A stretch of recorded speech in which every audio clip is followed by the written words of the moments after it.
ஐயா, காற்றை கிழித்து எதிர்நீச்சல் போட்டதால் தான் விமானம் தெரிந்தது, தண்ணீரை கிழித்து எதிர்நீச்சல் போட்டதால் தான் கப்பல் தெரிந்தது, நெருப்பில் நீந்தி எதிர்நீச்சல் போட்டதால் தான் சொக்க தங்கம் கிடைத்தது. அதனாலதாயா சொல்ற, எதிர்நீச்சல் போட்டாதாயா எல்லாமே கிடைக்கும். ஐயா, தேசிய பறவை மயில், தேசிய விலங்கு புலி, தேசிய மரம் ஆலமரம். ஆனா தேசிய வார்த்தை என்ன தெரியுமாயா இன்னைக்கு? ஐயா பசி, ஐயா பசி. அதுதாயா இன்னைக்கு தேசிய வார்த்தையா இருக்கு. ஐயா பசி, அம்மா பசி ரெண்டுமே. அம்மா மறக்க கூடாதுல்ல. படைச்சது பிரம்மா, நான் சொன்னது பெத்த அம்மா, நீ நினைக்க கூடாது சும்மா. ஐயா, இந்தியாக்காரு வெளிநாட்டுக்கு போயிட்டு 5 வருஷம் கழிச்சு திரும்பி வராரு. அவரு அங்கேயும் அதே hi hello how are you, இங்க வந்தாலும் அதே ஹாய் ஹலோ ஹவ் ஆர் யூயா. எங்கேயாவது ஒரு நல்ல தமிழ் வார்த்தை, இனிமையான தமிழ் வார்த்தை காதுல விழாதான்னு பாக்குறாரு.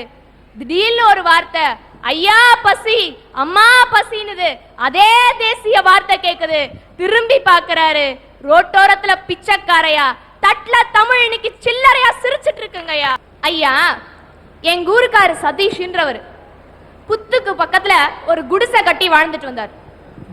அவரு பள்ளிக்கு போக சொல்ல, கல்லூரிக்கு போக சொல்ல பாத்தீங்கன்னா அவர் ஆன்மீகத்துல ஈடுபாடு அதிகம். அதனால எலுமிச்சப்பழமோ வேப்பலையோ எடுத்துட்டு போவார். பாக்குறவங்க எல்லாம் கிண்டல் பண்ணாங்க, என்ன இந்த ஆள் எலுமிச்சப்பழையும் வேப்பலைத்தையும் தூக்கி நான் அலைஞ்சிட்டு இருக்கானே. ஆனா அவர் அப்பயும் மனசு கலங்கலையா, ஆன்மீகத்துல எதிர்நீச்சல் போட்டாரு. அந்த காலத்து மன்னர்கள்லாம் கற்கோயில் தான் கட்டினாரு. ஆனா இன்னைக்கு எங்க ஊர்ல ஒரு பொற்கோயில் கட்டி இருக்காரு பாருங்கய்யா. அதாவது நீ சொன்ன மாதிரி அவன் வயசுல மாப்பிள்ளையா அலையறான், ஆனா அந்த அம்மாவை நினைத்து வேப்பிலையோடு அணைந்த ஒரு வேதாந்தியாக அவரை நீங்கள் பார்க்கிறீர்கள். பரவாயில்ல ஐயா. அன்னைக்கு அவர் இருந்தது புத்து, அதையெல்லாம் தொட்டு பார்க்கவே பயப்பட்டாங்கய்யா.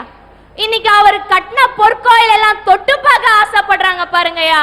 அங்க போட்டாரியா அவர் எதிர்நீச்சல். திருப்பதிய பார்த்தவங்க எல்லாம் திரும்பி பார்க்க வச்சார் பாரியா தன்னோட 29 வயசுல.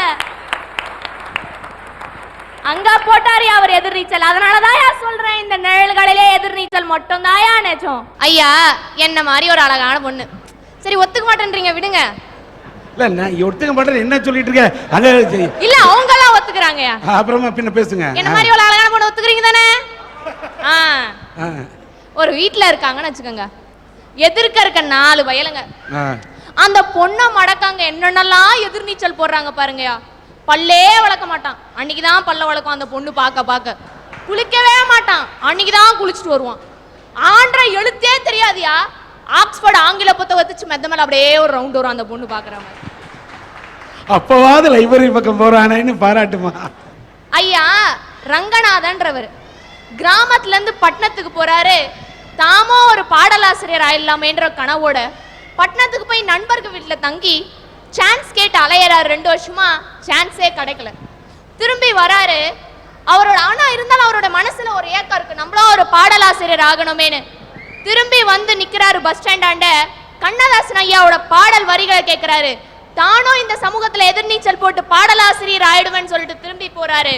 போயிட்டு எம்ஜிஆர் சாரை சந்திக்கிற வாய்ப்பு கிடைக்க சொல்றாரு, ஐயா நான் பாடலாசிரியரா ஆகணும்ன்ற ஒரு கனவு இருக்கு, எனக்கு உங்க படத்துல ஏதாவது ஒரு பாடல் எழுத வாய்ப்பு கொடுங்கன்றாரு. கண்ணதாசன் ஐயாவுக்கும் எம்ஜிஆர் சாருக்கும் அன்னைக்கு அப்ப சில கருத்து வேறுபாடுகள் இருந்தது. யாரை இவர் குருவா நினைச்சாரோ, யார் பாடலை கேட்டு இவர் பாடலாசிரியர் ஆகணும்னு நினைச்சாரோ, அவர் எழுத முடியாத படத்துக்கு உண்டான பாடலை இவர் எழுதினாரியா. அந்த படத்துல இவர் எழுதின எல்லா பாட்டும் ஹிட்டாச்சு. அந்த ரங்கநாதன் யார் தெரியுமாயா? இன்னைக்கு வாழும் தலைமை கவிஞர்களுக்கெல்லாம் தலைவரா இருக்காரே வாலி, அவர்தாயா அன்றைய ரங்கநாதன். அவர் வாழ்வுல எதிர்நீச்சல் போட்டாருங்கய்யா. ஐயா, ஈரோடு பக்கத்துல இருக்க மாமரத்துப்பாளையம்ன்ற கிராமத்துல ஒரு பெண் இருந்தாங்க. அந்த பெண் மசாலா போடுற கம்பெனி ஆரம்பிச்சாங்க. அந்த குடிசை தொழிலா செஞ்சாங்க. உங்களுக்கே தெரியும் மசாலால என்ன வரும்னு. அந்த ஒரு பெண் ஆரம்பிச்சு எதிர்நீச்சல் போட்டாங்க. ஒருத்தர் 10 பேர் ஆனாங்க, 10 பேர் 50 பேர் ஆனாங்க, 50 பேர் இன்னைக்கு 500 பேரா நிக்கிறாங்கயா. அதனாலதான் அவங்களோட கம்பெனி இன்னைக்கு ஆலமரம் மாதிரி விருட்சமாய் நிக்குது. அதுல அவங்க இன்னைக்கு பல லட்சத்துக்கு அதிபதியா இருக்காங்க, பல விருதுகளை பெற்றிருக்காங்க. காரணம் அவங்க போட்ட எதிர்நீச்சல். அந்த பெண்மணி யார் தெரியுமாயா? இந்த ஊனமுற்றவர்களுக்கு எதிர்நீச்சல் போட சக்தியை தந்தாங்களே திருமதி சாந்தி துரைசாமி அவர்களையா. அவங்களாம் இன்னைக்கு சமுதாயத்துல வெற்றி பெற்றிருக்காங்கன்னா காரணம் அவங்க போட்ட எதிர்நீச்சல் தான்யா. வாடகை, கரண்ட் பில்லு, பாக்கெட் பால், புள்ள குட்டி, ஸ்கூல் ஃபீஸ், நல்லெண்ணெய், மண்ணெண்ணெய், ரவை, ரேஷன், பாமாயில், பச்சரிசி, கோதுமை, பத்தல காசு கொஞ்சம் கூட பத்தலையே. அண்டா குண்டா அடகு வச்சோம், 5 10 வச்சாலும் பத்தல ஞான பழமே, ஏன் ஞான பழமே, நீ செவ்வாப்பேட்ட ஏன் ஞான பழமே. இந்த பாட்டு பேட்டரா பாட்டு கேட்டிருக்கிறோம்ல எல்லாரும். என்ன சொல்லுது இது? உலகத்துல இன்னைக்கு நடந்துகிட்டு இருக்கிற ஒரே விஷயம் பணம் பணம் பணம். அந்த காசுங்கிற கடவுள் என்னைக்கு நம்ம பக்கம் கடைக்கண் பார்வையை திருப்புறாரோ அன்னைக்கு தான் மனுஷனுக்கு முன்னேற்றம்ங்கிறதே இருக்கு. நம்ம நாட்டினுடைய தேச தந்தை காந்தியடிகள், அவருக்கு நன்றியை செலுத்தும் விதமா அவரை வேற எந்த ஒரு இதுலையாவது பயன்படுத்தினா நம்மளால காத்தோட பறக்க விட்டுருவான்ட்டான். அரசாங்கத்துல என்ன பண்ணாங்க, ரூபா நோட்ல போட்டு அடிச்சாங்க அவருடைய முகத்தை. சரிங்களா? அந்த காந்தி தாத்தா முகமும் அதுல எப்படி இருக்குன்றீங்க? 5 ரூபாய் நோட்ல லேசா சிரிச்சிருப்பாரு, 100 ரூபாய் நோட்ல சுமாரா சிரிச்சிருப்பாரு, 500 ரூபாய் நோட்ல பாத்தீங்கன்னா பக பகன்னு பொக்கவாய் தெரியற மாதிரி சிரிச்சிருப்பாரு. இனி எதிர்காலத்துல 5000 ரூபாய் நோட்டை அடிச்சிங்கன்னு வைங்க, மன்னிக்கணும் நீங்க இல்ல அடிச்சாங்கன்னு வைங்க, அதுல நல்லா ஆன சிரிச்சிருப்பாரு, உலக உரண்டியே தெரியற மாதிரி. கருவறை முதல் கல்லறை வரை காசு இருந்தாதாங்க இன்னைக்கு மனுஷனோட வாழ்க்கையை நிர்ணயிக்க முடியும். இடையில கழிவறைக்கு போகணும்னா கூட இன்னைக்கு துட்டு இருந்தா தான் மனுஷன் நிம்மதியா அதுவும் முடிச்சுட்டு வர முடியுது.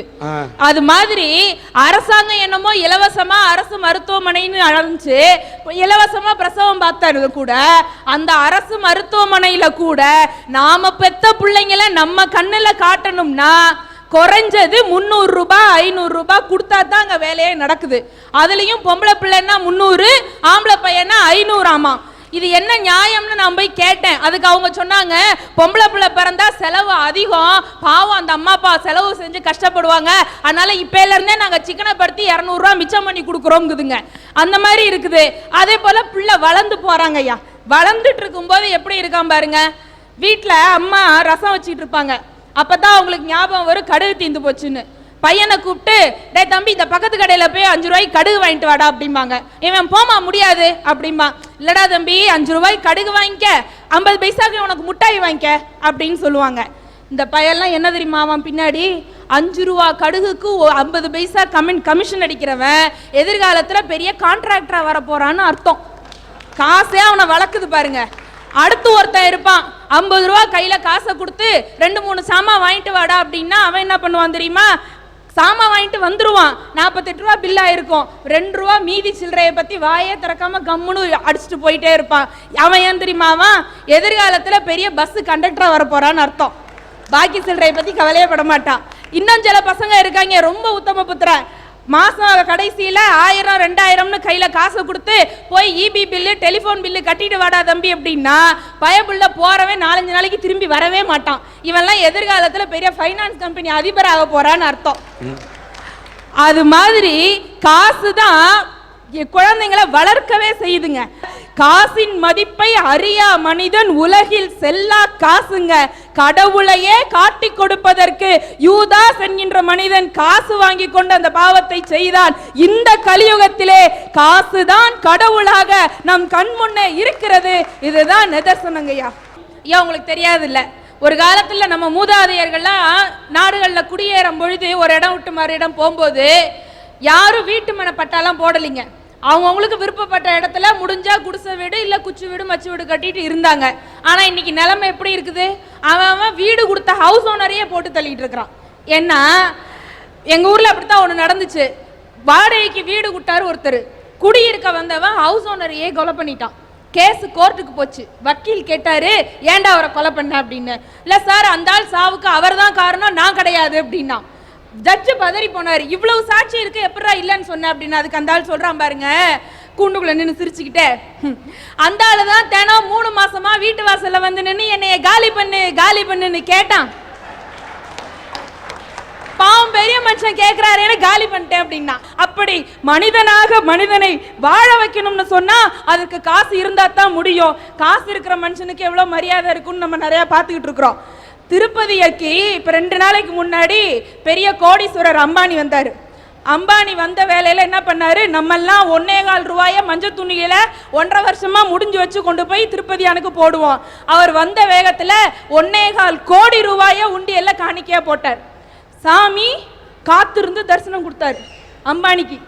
வெளியில வந்தோன்னா கோயில்ல நிர்வாகத்தினர்லாம் கேட்டாங்க, நாங்க இங்க ஒரு திட்டம் போட போறோம், அதுக்கு 500 கோடி ரூபாய் எஸ்டிமேட் போட்டிருக்கோம் அப்படின்னு. அம்பானி உடனே சொன்னாரு, அதுல 250 கோடி ரூபாயை நானே தரேன்னு ஒரே செக்கா சைன் பண்ணி கொடுத்துட்டாரு. இந்த சமுதாயத்தில் இருக்கக்கூடிய இன்றைய நிலைமையிலே காசு மட்டும்தான் கடவுள், மகளிர் மட்டும்தான் சார் நிஜம். ஐயா, ஆணுக்கு பலம் உடம்புல. ஏமா மகளிர் மட்டும்தான் நிஜம்னா நாங்கெல்லாம் பொய்யா? ஒரு ஆண் என்ற நிஜத்தை நிஜமாக்குவது ஒரு பெண்ணு சொல்ல வந்திருக்கையா. சொல்லுங்க சொல்லுங்க. சும்மா ஒரு ஆணுக்கு பலம் உடம்புல, பெண்ணுக்கு பலம் மனசுல. ஆணுக்கு இருக்கே இந்த உடம்பு பலம், அது வயசானா குறைஞ்சிடும். இந்த பெண்ணுக்கு இருக்கு பாருங்க மனசு பலம், அது வயசானா மட்டும் இல்ல, இந்த மண்ணோட மண்ணா மறையிற வரைக்கும் போகாதுயா. அதனாலதான் சொல்றேன், பெண் மட்டும்தான் சார் நிஜம். உடம்பு பலம் குறையறப்போ ஊசி போடுற வலிய கூட தாங்க மாட்டான் ஆண். ஆனா உயிர் போற வலிய கூட பிரசவத்துல தாங்குறாளே அவதாயா பெண்ணு. பெண்ணு மட்டும்தான் சார் நிஜம். 10 மாசம் குழந்தைய வயித்துல சுமக்கிறது மட்டும் இல்ல, சாகர வரைக்கும் புருஷனை நெஞ்சில சுமக்கிறா பாருங்க, அவதாயா பெண்ணு. பெண்ணு மட்டும்தான் சார் நிஜம். அந்த கோள்களை விண்தான் தாங்குகிறது, மரங்களை இந்த மண் தான் தாங்குகிறது, ஏன் பார்வையை கூட இந்த கண் தான் தாங்குகிறது, மனித இனத்தையே பெண் தான் தாங்குகிறார். அதனால நாங்களா சொல்றோம் சார், பெண் தான் நிஜம். ஐயா, பாகிஸ்தான் பிரச்சனை இந்தியா பிரச்சனைய கூட தீர்த்து புள்ளாயா, நம்ம பின்லேடன் பிரச்சனை அமெரிக்கா பிரச்சனைய கூட தீர்த்து புள்ளாயா, அவங்க 2 பேரையும் சமாதானம் பண்ணி புள்ளாயா. ஆனா அந்த மாமியா மருமகன் 2 கேஸ் இருக்கே, அந்த பிரச்சனையை தீர்த்தவ யாராச்சும் இருக்கிறாங்களா உலகத்துல? எனக்கு அதே பிரச்சனை. எப்ப பார்த்தாலும் என் பொண்டாட்டிக்கு எங்க அம்மாவுக்கு குடியுபிடி சண்டை நடந்துகிட்டே இருந்துச்சு. என் ஃப்ரெண்டு கிட்ட சொல்லி அழுதேன், வேற என்ன பண்றது, நண்பன்ட்ட தானே சொல்லி அழுகணும். அவன் சொன்னா, ஒரு நல்ல ஜாதக பார்த்து காரனை பார்த்து ஒரு விஷயத்தை சொல்றான்னா கொண்டுகிட்டு ஓடுங்க. என் ஜாதகத்தையும் பொண்டாட்டி ஜாதகத்தையும் போய் பார்த்தான், எடுத்து பார்த்தான். 10 பொருத்தம் நல்லா தானே இருக்கு, ஒரு குறையுமே இல்லையே, வேற எதுலயோ பிரச்சனை இருக்குன்னு யோசனை பண்ணி என்ன பண்ணாரு ஜாதகக்காரரு, அம்மா வாய 2 இன்ச்சு குறை, உன் பொண்டாட்டி வாய 4 இன்ச்சு குறை, பிரச்சனை இது வெறும் சொல்றாருங்க. ஐயா, இன்னும் மாமியார் மருமக பிரச்சனையை வந்து இங்க அளந்துட்டு இருக்காரு. கல்யாணத்துக்கு முன்னாடி என்னோட குவாலிஃபிகேஷன் என்ன தெரியுமா sir? BA first year incomplete. இன்னைக்கு என்னோட குவாலிஃபிகேஷன் என்ன தெரியுமா சார்? MA MPhil முடிச்சிட்டு PhD பண்ணிட்டு இருக்கேன். இதுக்கு காரணம் யார் தெரியுங்களா? என்னோட மாமியார். சொல்றேன் கேளுங்க, என்னோட வீட்டை பாத்துக்கிறதுக்கு என்னோட மாமியார் இருக்காங்க, என்னோட குழந்தைங்களை பாத்துக்கிறதுக்கு என்னோட மாமியார் இருக்கிறாங்கன்ற மனநிறைவு எனக்கு இன்னைக்கு இருக்கிறதுனால தான் வெளியுலகத்துல போய் என்னோட சாதிக்க முடியுது. சும்மா இங்கெல்லாம் ஒருத்தர் வந்து கதை அளந்துட்டு இருக்காதீங்க. இன்னைக்கு பெரும்பாலும் அந்த பிரச்சனை முடிஞ்சு போச்சு. நாங்க எப்போ ஒன்னாயிட்டோம், உங்க புலம்பல தான் அங்க சரியில்லை. நீங்க கல்யாணத்தை அப்ப என்ன படிச்சிருந்தீங்க? BA first year incomplete. இப்ப என்ன படிச்சிருக்கீங்க? MA MPhil PhD. உங்க கல்யாணத்தப்ப உங்க வீட்டுக்காரர் என்ன படிச்சிருந்தாரு? BE படிச்சிட்டு இருந்தாரு. இப்ப என்ன படிச்சிருக்காரு? இப்ப எதுவும் படிக்கல. அதாங்க ஆம்பள. நம்பி வந்த பொண்டாட்டி, கட்டிக்கு வந்த பொண்டாட்டி சந்தோஷமாக இருக்கணும், நம்முடைய சகோதரிகளா நல்லா இருக்கணும், பெத்த தாய் நல்லா இருக்கணும்னு என்ன மாதிரி ஓடா உருக்கி தேஞ்சு போனவரை தாங்க ஆணு. அந்த வைத்தறிச்சலை சொல்ல வந்தங்க. ஆகவே உலகத்தில் உள்ள நிஜங்களில் எல்லாம் உண்மையான நிஜம் எது என்று சொன்னால் ஆண் பாவம்.